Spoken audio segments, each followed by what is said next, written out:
Ich schäme mich für nichts. Ich bin stolz auf unsere Armee, die von meinem Vater angeführt wurde. Das Einzige, was mich traurig macht, sind die Menschenrechtsverletzungen, die damals stattgefunden haben. Aber ich bin es leid, mich immer rechtfertigen zu müssen. Denn egal, was ich sage, die Leute wollen mich einfach nicht verstehen oder hören mir gar nicht erst zu.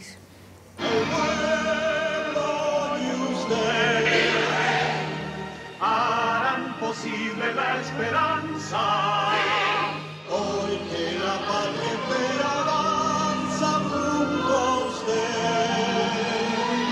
con nuestra fe, en Dios la patria y su bandera, hoy la victoria tiene nombre, presidente Pinochet.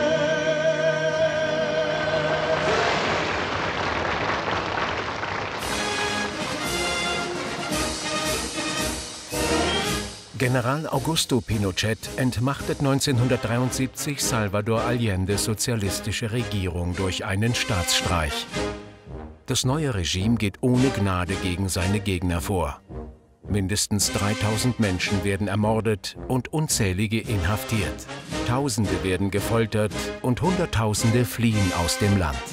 Das Parlament wird aufgelöst, politische Parteien und Gewerkschaften werden verboten und es wird der Ausnahmezustand verhängt. 1988 wird Pinochet durch ein Volksbegehren dazu gezwungen, zurückzutreten. 10 Jahre später wird er in London verhaftet, aber es kommt nie zu einem Prozess. Er stirbt im Alter von 91 Jahren im Militärkrankenhaus von Santiago de Chile.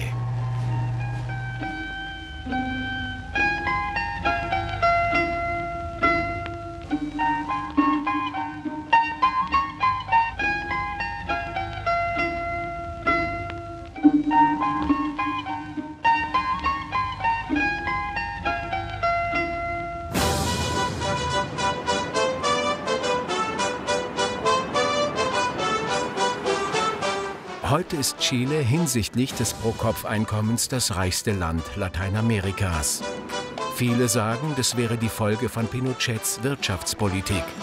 Santiago ist die modernste Großstadt Südamerikas. Hier treffen wir Pinochets Tochter Lucia. Sieht aus wie in Marokko. Er war ein perfekter Vater, sehr gewissenhaft und spielte viel mit uns Kindern. Er brachte uns alles über die Geografie bei, da er auch ein ausgebildeter Lehrer war. Deshalb kenne ich mich in diesem Bereich sehr gut aus. Ich liebe die Geografie. Vermutlich reise ich deshalb so gern. Wer weiß. Ich war hier sehr oft mit meinem Neffen, als er noch klein war. Und vorher mit meinen Kindern. Hallo? Ja? Sie können da nicht rein.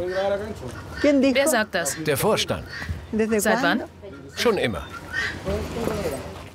Früher wäre mir das nicht passiert. Wie heißen Sie? Lucia Pinochet. Lucia Pinochet. Und Sie wollen hier filmen? Sie möchte gern rein. Darf sie das? Sie wollen sich nur umsehen und ein bisschen filmen. Egal, wir gehen einfach wieder. Okay, kein Problem. Sie können rein. Gehen Sie ruhig. Ja. Gut. Werden Sie oft auf der Straße angesprochen? Nicht von Personen, die gegen meinen Vater waren. Von seinen Sympathisanten schon. Seine Gegner beleidigen mich eher. Sie beschimpfen mich als Tochter eines Mörders. Aber das gehört eben dazu.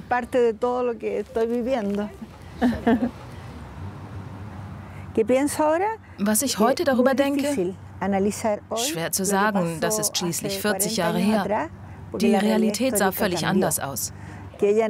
Zur Regierung meines Vaters kann ich nicht viel sagen, weil ich kein Teil davon war. Ich war einfach nur die Tochter eines Präsidenten.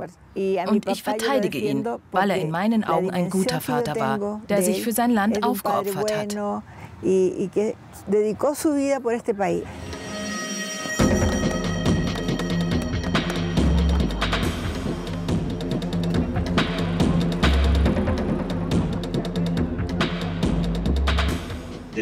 Pia Montalvas Studie befasst sich mit der politischen Gewalt und wirft ein Licht auf die daran beteiligten Personen, sowohl die Täter als auch die Opfer. Ihr Hauptaugenmerk gilt dabei der Bildung derartiger militärischer Regime und deren Festigung. Pia beschreibt, wie die Wachen- und Vernehmungsoffiziere absoluten Gehorsam von den weiblichen Häftlingen forderten. Während der Befragung wurden sie zum Zwecke der sogenannten Umerziehung misshandelt, mit dem Ziel, wieder in die traditionelle Frauenrolle gezwungen zu werden. Frauen wurden genötigt, mit Menstruationsblut vollgesaugte Hosen zu tragen, da sie ihre monatliche Blutung nicht verbergen durften. Sowohl Männer als auch Frauen wurden regelmäßig vergewaltigt. Besonders grausam waren sie zu homosexuellen Männern, die enge Kleidung tragen mussten, um feminin auszusehen.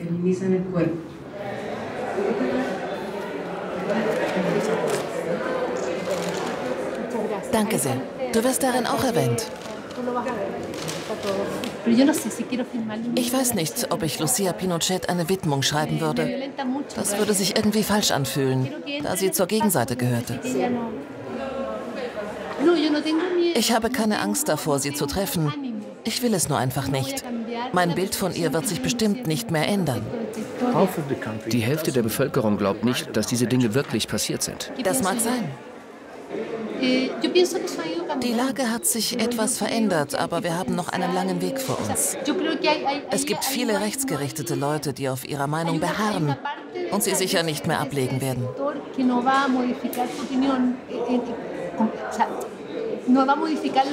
Vielleicht sprechen sie nicht mehr so offen aus, damit sie mehr Akzeptanz in der Gesellschaft bekommen. Aber sie glauben dennoch fest daran und es wird wohl kaum zu einem Gesinnungswandel kommen. Jeder weiß, dass es damals sehr viel Gewalt gab. Sie wurde systematisch gegen jeden Oppositionellen eingesetzt. Aber diese Menschen wollen auch nach vielen Jahren keine Verantwortung dafür übernehmen.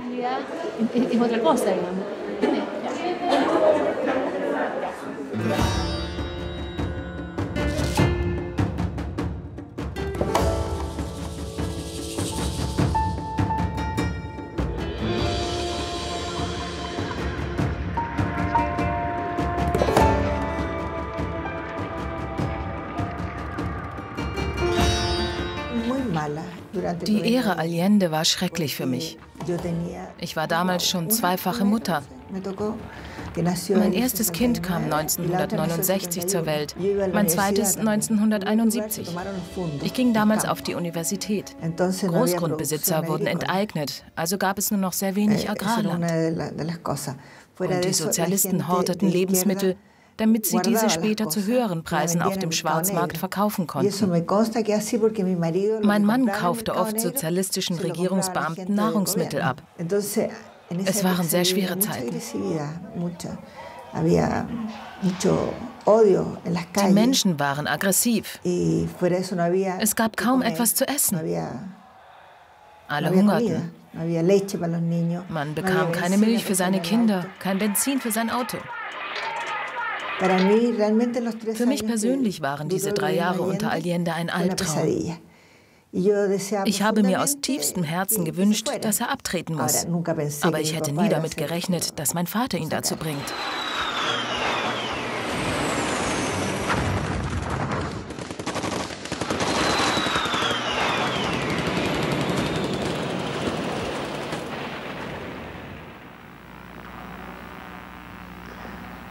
Las Fuerzas Armadas y de Orden han actuado en el día de hoy solo bajo la inspiración patriótica de sacar al país del caos que en forma aguda lo estaba precipitando el gobierno marxista de Salvador Allende. La Junta mantendrá el Poder Judicial y la asesoría de la Contraloría. Las cámaras quedarán en receso hasta nueva orden. Eso es todo.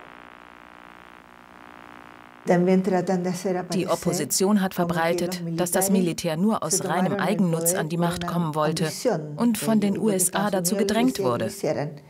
Die Wahrheit ist, dass die meisten Chilenen Allende loswerden und wieder ein normales Leben führen wollten.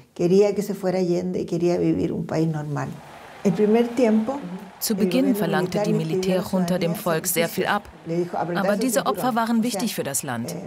Und die Bevölkerung hatte nichts dagegen, da sie gerade eine sehr schlechte Regierung hinter sich hatte und auf eine bessere Zukunft hoffte. Mein Vater führte eine Mitte-Rechts-Regierung, die zahlreiche Veränderungen mit sich brachte. Die Verfassung wurde grundlegend reformiert, denn das ganze Land lag in Ruinen. Sie kümmerten sich um Themen wie die Gesundheitsvorsorge, andere soziale Fragen, die Bildung und die Versorgung mit Lebensmitteln.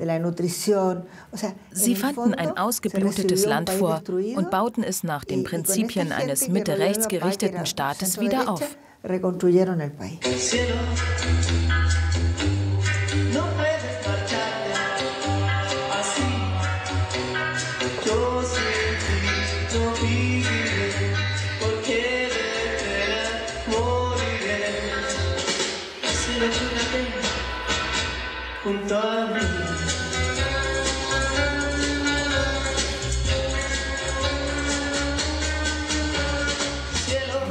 Nummer 1.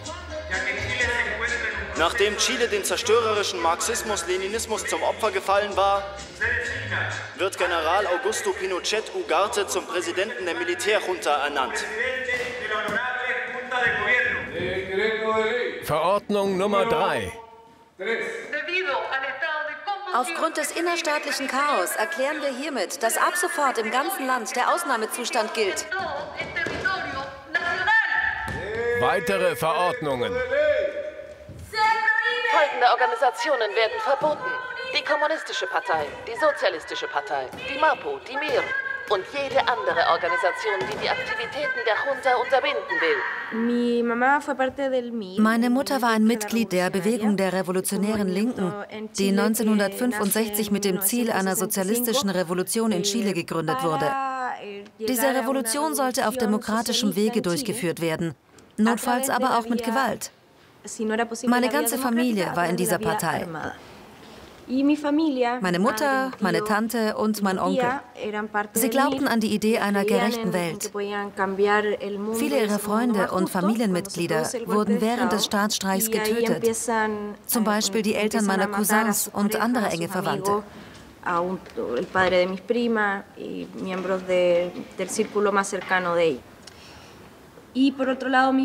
Sie töteten auch den Bruder meines Vaters.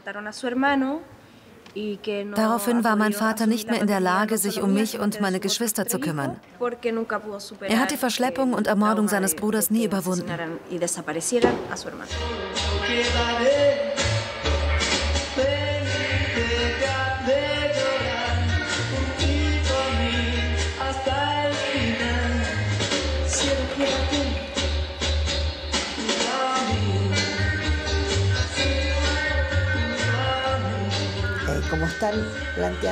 Sie behaupten, mein Vater wäre ein grausamer Diktator gewesen, der die Menschenrechte missachtet hat.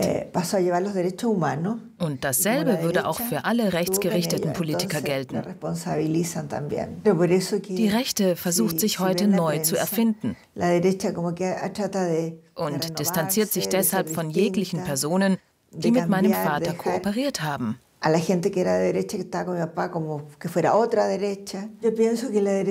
Ich denke, dass die rechtsgerichteten Politiker Opportunisten sind. Sie standen auf der Seite der Militärregierung, um ihre eigenen Interessen zu verfolgen. Und nachdem sie ihnen nicht mehr nützlich war, wendeten sie sich von ihr ab. Man sollte immer zu seinen Überzeugungen stehen. Nicht nur dann, wenn sie einem Vorteile bringen. Selbst wenn man dadurch schwere Zeiten durchmachen muss, sollte man sie nicht verleugnen.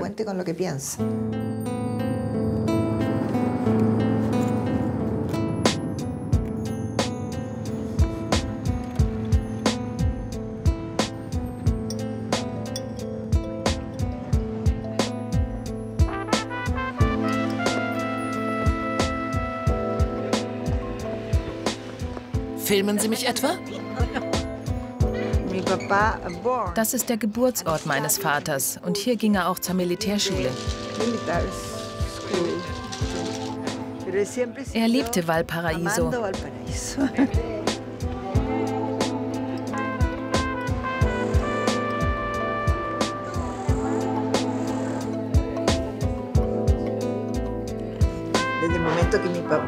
Als mein Vater und die anderen Generäle sich dazu entschlossen hatten, den Staatsstreich durchzuführen, bekam ich große Angst.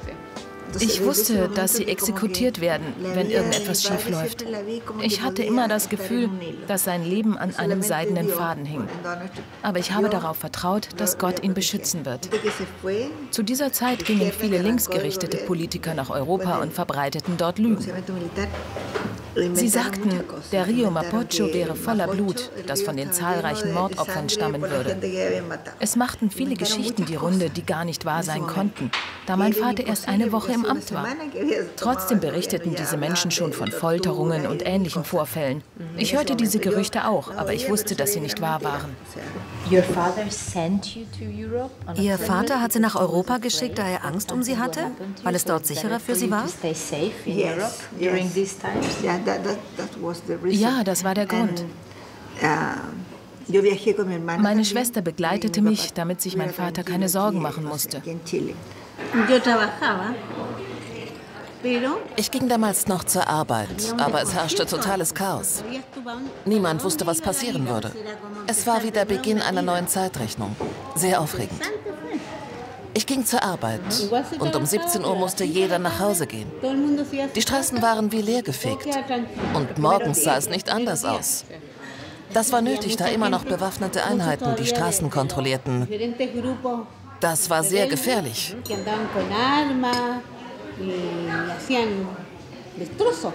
Es gab viele Scharfschützen. Ja, die haben sich in den Häusern versteckt und waren schwer aufzuspüren. Irgendwann wurden alle gefasst und eingesperrt. Nachts hörte man Bombeneinschläge und sie haben die Stromkabel gekappt. Zu Beginn des Jahres wurde es ruhiger. Und die Ausgangssperre wurde auf Mitternacht verschoben. So konnten die Menschen wieder feiern gehen und mussten erst um 12 Uhr nachts zu Hause sein. Als ich aus Europa zurückkehrte, merkte ich, dass sich etwas verändert hatte. Kennen Sie den Begriff Stiefellecker? Nach meiner Rückkehr lernte ich viele Stiefellecker kennen. Damit meine ich natürlich nicht alte Freunde wie Sie. Lucia, hier ist jemand, der Sie gern begrüßen würde. Eine Engländerin? Halbengländerin. Ich habe ihr schon erzählt, wie sehr ich mir gewünscht hätte, Ihren Vater kennenzulernen. Danke sehr. Ganz ehrlich. Vielen Dank. Ich danke Ihnen. Ich musste sie einfach begrüßen, da sie mir noch nie begegnet ist. Ich wünschte, ihr Vater wäre bei ihr gewesen. Aber was ist mit den 3000 Menschen, die das Regime von Lucias Vater auf dem Gewissen hat? Sie könnten genauso gut nach den tausenden Opfern auf der anderen Seite fragen. Wir wussten nichts davon. Und heute kann ich nur sagen, das liegt in der Vergangenheit.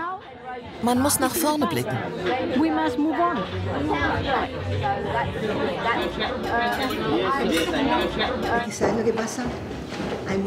Es gibt immer noch sehr viele Menschen, die meinen Vater verehren. Wenn sie mich sehen, reagieren sie oft so wie diese Dame. Die Politiker und die Presse behaupten, dass das chilenische Volk meinen Vater verachtet und in ihm nur einen Mörder und ein Monster sieht. Tatsächlich gibt es aber immer noch sehr viele Bewunderer.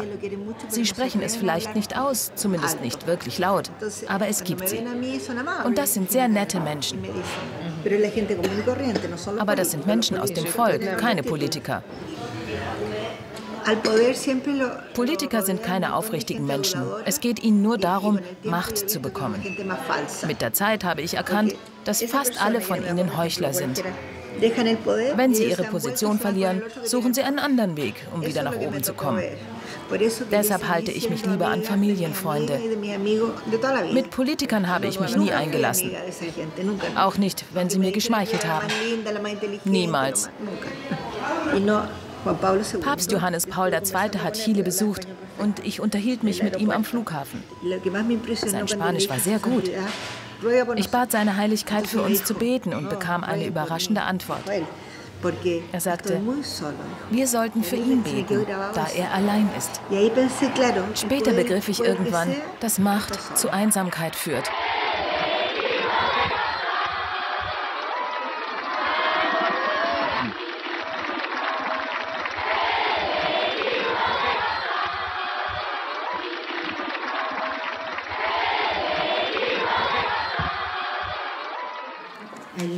Er war ein toller Papst. Das sind Journalisten. Dieser Mann ist gerade ein Präsidentschaftskandidat in Israel. Mein Vater war Lehrer und hat sein ganzes Leben lang Geografie unterrichtet. Wirklich? Ja. Mochte Thatcher die Geografie? Ja. Hier sieht man ihn mit einer Schauspielerin.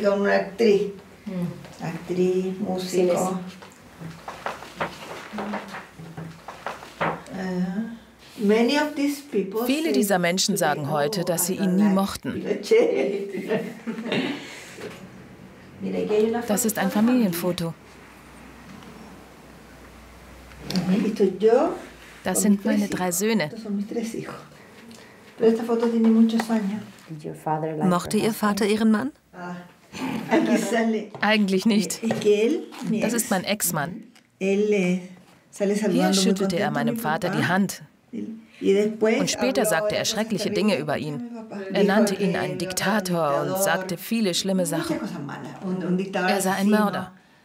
Und er wäre immer gegen ihn gewesen. Bei diesem Treffen war er sehr nervös. Er wusste, wie mein Vater zu ihm stand. Haben Sie ihn gefragt, wieso er Pinochets Tochter heiratet, wenn dieser ein mörderischer Diktator ist? Ja, er antwortete, weil du eine Christdemokratin bist. Er war mein 4. Ehemann. Die ersten 3 mochte mein Vater. Das ist Mutter Teresa mit meiner Mutter. Stimmt es, dass Ihr Vater ein Frauenheld war? Er hatte gern schöne Frauen um sich. Aber es ist nie etwas passiert, sonst hätte ihn meine Mutter umgebracht.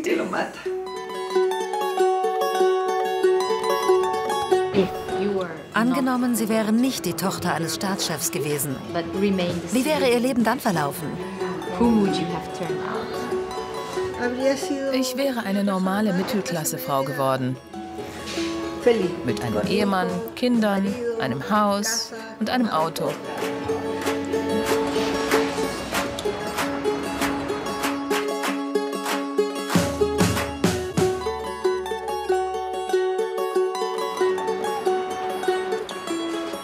Vorne ist der Lautsprecher.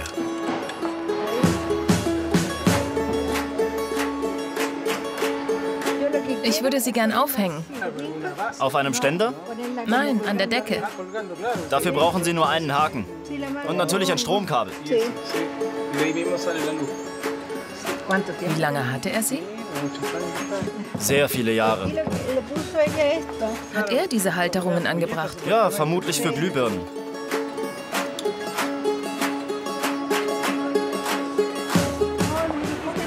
Nur einen Moment. Grüßen Sie Ihre Mutter von mir. Gern, danke. Die Gauchos nutzen diese Steigbügel heute noch.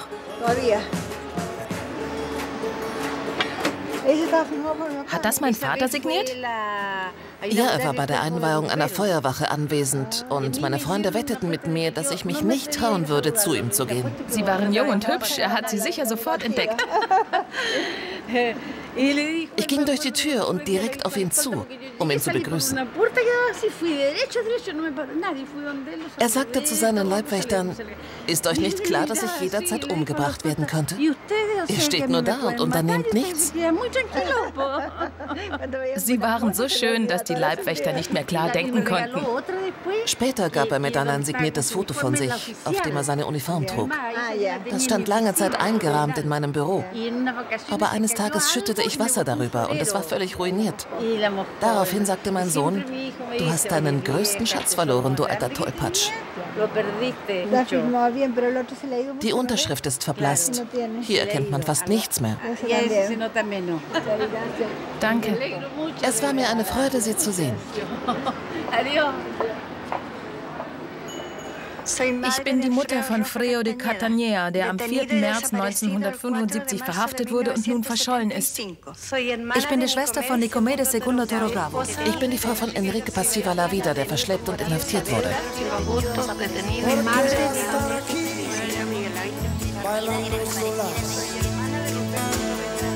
Porque hay tristeza en sus miradas. Hay soldados también, ignoran su dolor, porque desprecian el amor. Mr. Pinochet, su siempre huele mal, y ese dinero que recibe pronto se terminará. No podrá comprar más armas ni a sus verdugos pagar. Imagine a su madre bailando en soledad. Bailan con los muertos, los que ya no están. Amores invisibles no dejan de danzar. Bailan con sus padres, sus niños también, y con sus esposos en soledad, en soledad. Un día bailaremos, one day we'll sing our freedom. Un día cantaremos, un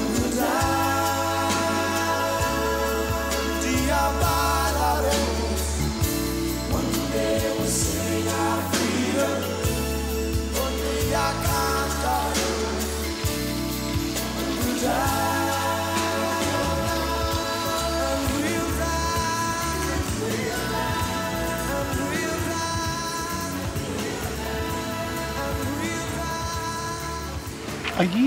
Hier wurden Folterungen durchgeführt, teilweise bis zum Tod. Ganz in der Nähe befindet sich ein Flughafen. Angeblich haben viele Häftlinge, die hierher kamen, diesen Ort nicht mehr lebend verlassen.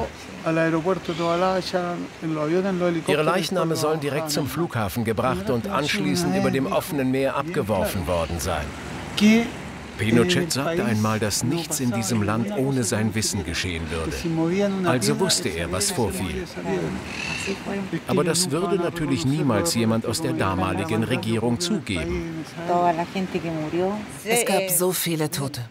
Ich weiß das. Ich habe selbst unzählige Leichen auf den Straßen liegen sehen. Manche Familien wurden vollständig ausgelöscht. Es kam oft vor, dass beispielsweise eine 8-köpfige Familie plötzlich nur noch zu dritt war. Diese ehemaligen Regierungsmitglieder laufen frei herum. Sie allein sind für die Geschehnisse verantwortlich und sie haben ihre Familien mit reingezogen.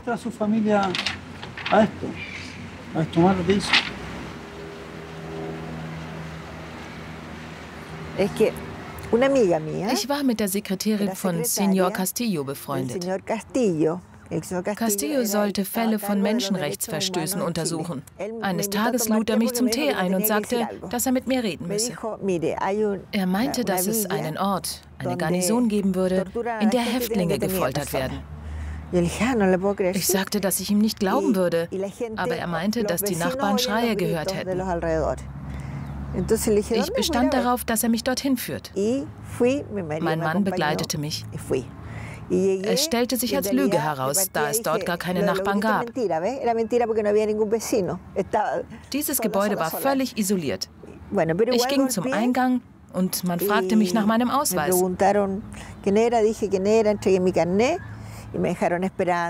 wartete 2, 3, 4 Stunden und ging schließlich nach Hause. Am nächsten Morgen wollte ich meinem Vater erzählen, was vorgefallen war. Als ich dort ankam, war bereits Manuel Contrera bei ihm, der Leiter des Geheimdienstes. Er regte sich fürchterlich darüber auf, dass ich bei dieser Garnison war. Mein Vater war wütend auf mich und glaubte mir nicht. Damals hatten Frauen keinen Zutritt zu militärischen Einrichtungen. Also sprach ich Contrera auf die Folterungen an und er sagte, dass in militärischen Einrichtungen niemand gefoltert werden würde. Glauben Sie, er hat Sie und Ihren Vater belogen? Oder wurden Sie von beiden belogen? Das werde ich mich wohl ewig fragen. Darauf habe ich leider keine Antwort. Man wollte mir meine Unabhängigkeit nehmen. Ich musste das letzte Universitätsjahr wiederholen. Ich war die Tochter des Präsidenten und sie wollten unbedingt ein Exempel statuieren. Das hat mich einiges gekostet. Ich bin sehr direkt und immer ehrlich. Deshalb mochten mich viele Leute, die sich um meinen Vater scharten, nicht. Wenn ich etwas Schlimmes hörte, informierte ich ihn sofort. Ich war seine Augen und Ohren in Bezug auf Dinge, die ihm verheimlicht wurden.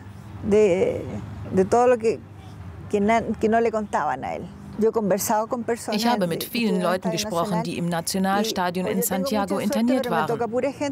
Und alle sagten, ich wurde dort gefangen gehalten, aber ich wurde nie gefoltert. Aber natürlich gab es schreckliche Vorfälle.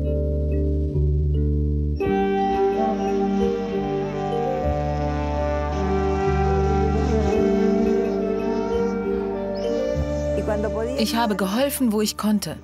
Ich habe vielen Menschen geholfen. Sozialisten? Ja. Sie haben ihnen geholfen? Ja, einige von ihnen waren Freunde von mir.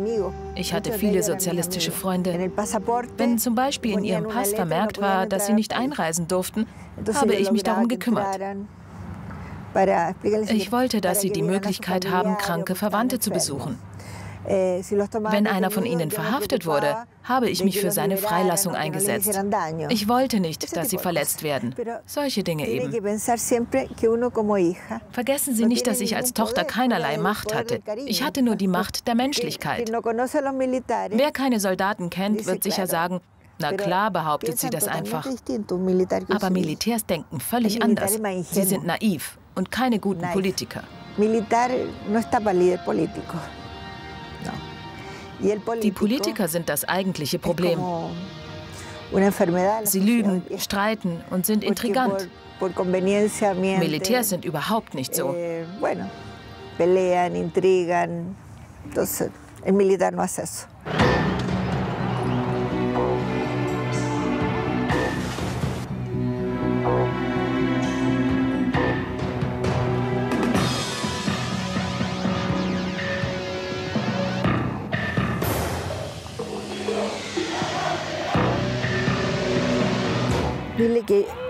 Damals gab es sehr viel Gewalt, für die wohl beide Seiten verantwortlich waren. Es gab ständig Auseinandersetzungen zwischen der Linken und den Militärs. Das waren harte Zeiten. Nachforschungen haben ergeben, dass dabei insgesamt um die 2500 Menschen gestorben sind. Mein Sohn Rodrigo wäre 1986 bei einem Anschlag der Linken fast ermordet worden. Das Ziel des Anschlags war mein Vater. Dabei kamen 5 Menschen ums Leben. Estas imágenes captadas anoche en el mismo lugar de los hechos permiten apreciar en toda su magnitud los daños producidos en los vehículos que componían la escolta. La cámara muestra uno de los automóviles totalmente consumido por el fuego luego de ser alcanzado por impactos de proyectiles Lowe, más conocidos como bazucas. Este fue el impacto de un rocket que no tomó la suficiente velocidad inicial. En consecuencia se incrustó aquí en el vidrio, pero no explotó porque si hubiera pasado esta capa y explota adentro, no queda nadie vivo lo que está adentro. Pero Esto prueba que el terrorismo es serio, que es más grave lo que están hablando, que es más serio lo que están hablando y que ya está bueno que los señores políticos se den cuenta que estamos en una guerra entre el marxismo y la democracia. O el caos o la democracia. Ellos sabrán lo que vamos a hacer.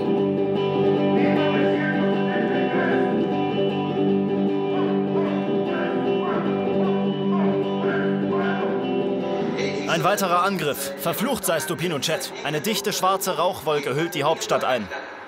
Die Verwandten meines Vaters waren Mitglieder in der Frente Patriótico Manuel Rodríguez, eine sehr populäre Untergrundorganisation. Sie wurde als bewaffnete Abteilung der Kommunistischen Partei gegründet. Das hatte natürlich schreckliche Konsequenzen für die ganze Familie. Sie wurden verfolgt und mehrere Familienmitglieder wurden nach dem versuchten Anschlag auf Pinochet schikaniert. Meine Mutter verlor dabei einen Sohn. Darüber gibt es zahlreiche Dokumente im Archiv des Vikariats der Solidarität. Mein Vater wurde in ein Auto gezerrt, an einen abgelegenen Ort gebracht, verprügelt und dort zurückgelassen. Aber das hat er mir nie erzählt. Und wir wissen bis heute nicht, was mit meinem Onkel passiert ist.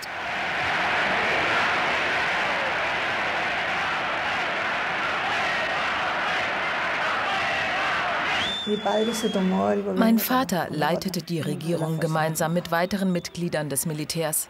1980 verabschiedeten sie eine neue Verfassung. Darin wurde festgelegt, dass 10 Jahre später freie Wahlen stattfinden sollten. Und wenn er daraus nicht als Sieger hervorgeht, wird er zurücktreten. Das kündigte er schon 1980 an. No. Er erhielt nur 43% der Stimmen, die Opposition 51%. Also trat er zurück und übergab den neuen Machthabern einen gut funktionierenden, sicheren und wirtschaftsstarken Staat.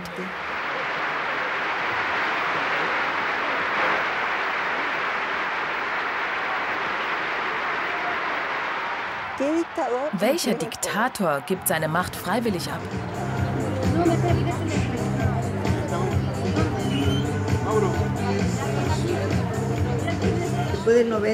Nach 1990 fing ich an, als Raumgestalterin zu arbeiten und verdiente mein eigenes Geld.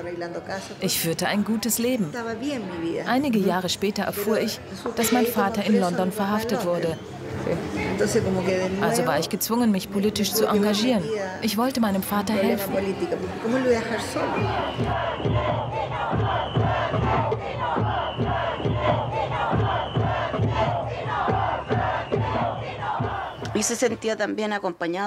Er fühlte sich wohl unter den Chilenen, die hier lebten, und wir verbrachten gern Zeit mit ihm. Er erzählte uns Geschichten und wir lachten viel zusammen.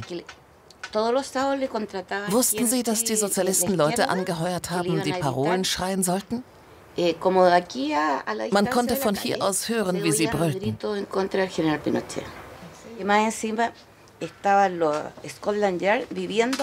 Scotland Yard inhaftierte ihn. Als ich das erste Mal dort war, überprüften sie meinen Ausweis und machten Fotos von mir.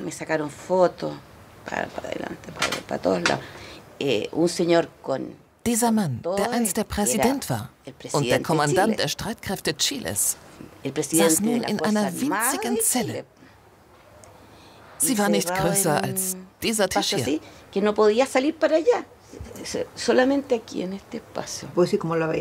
Er sprach nie über seine Gefühle und zeigte es nicht, wenn er litt. Er nahm es einfach so hin.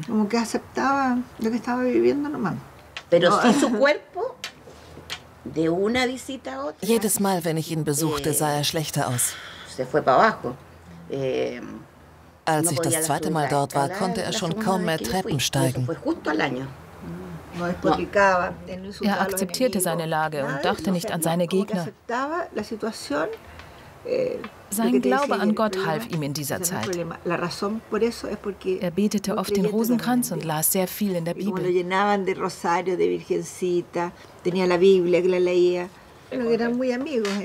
Er war eng mit Thatcher befreundet. Einmal...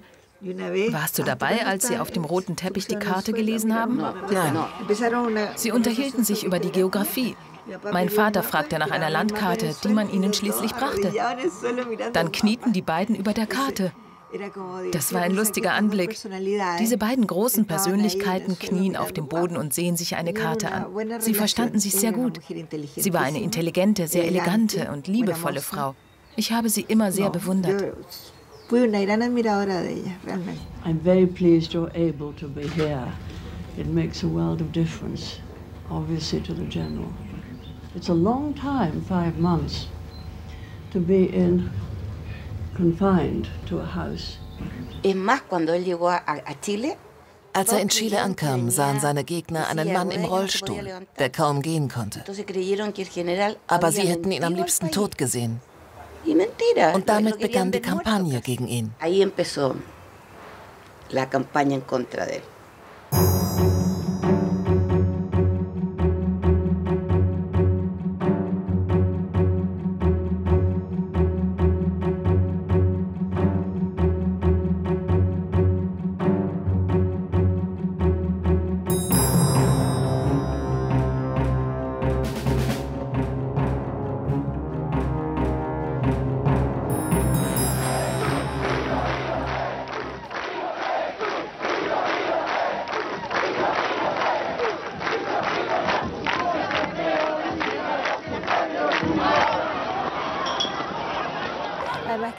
Er hätte nie damit gerechnet, dass seine Familie verfolgt werden könnte.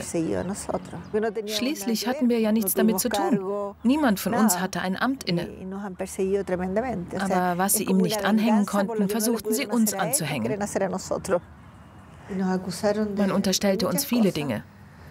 Wir wurden wegen Steuerhinterziehung verhaftet. Sie behielten uns 3 Tage in Haft und dann sagte man uns, dass wir unschuldig seien. Trotzdem mussten wir 3 Tage im Gefängnis verbringen.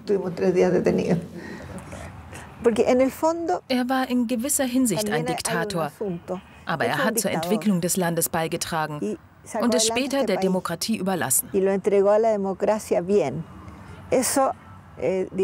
Damit war er eine Art Gegenentwurf zu traditionellen Diktatoren, die für gewöhnlich als Mörder, Diebe und skrupellose Menschen gelten.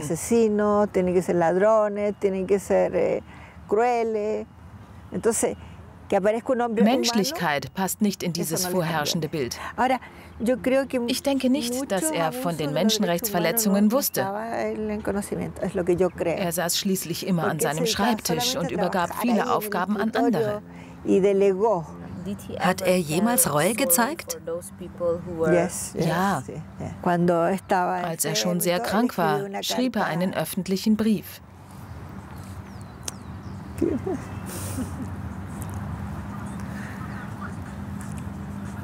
Was stand in diesem Brief?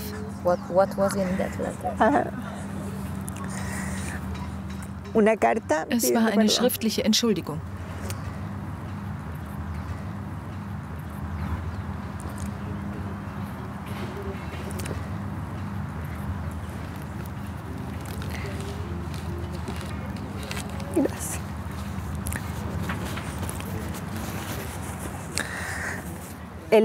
Darin entschuldigt er sich dafür, dass vielen Menschen Leid zugefügt wurde.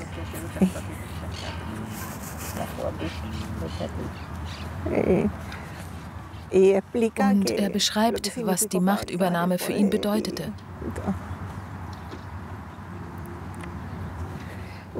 Als der Staat in einem desolaten Zustand war, fühlte er sich moralisch verpflichtet einzugreifen, um dem Land zu helfen. Und das tat er auch. Er hat so gut er konnte regiert, ohne jeglichen Eigennutz oder politische Ambitionen. Während dieser Zeit mussten aber viele Menschen leiden und einige starben. Dafür entschuldigte er sich. Er fühlte sich schlecht deswegen, aber er dachte zu jeder Zeit, dass er nur das Beste für sein Land gibt. Und so war es auch. Sie haben dem Brief keine Beachtung geschenkt, was sehr schmerzhaft war. Sie sagten, es wäre zu spät.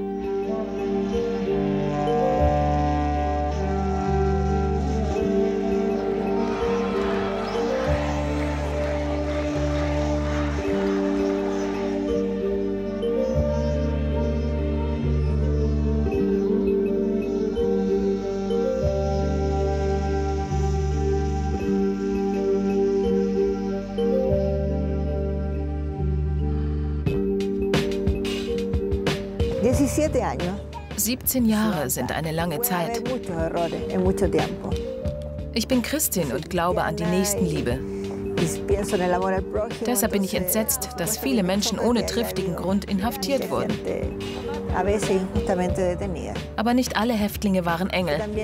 Jede Geschichte hat zwei Seiten. Heutzutage redet jeder nur noch über die schlechten Dinge. Die Guten sind in Vergessenheit geraten. Das finde ich nicht sehr gerecht.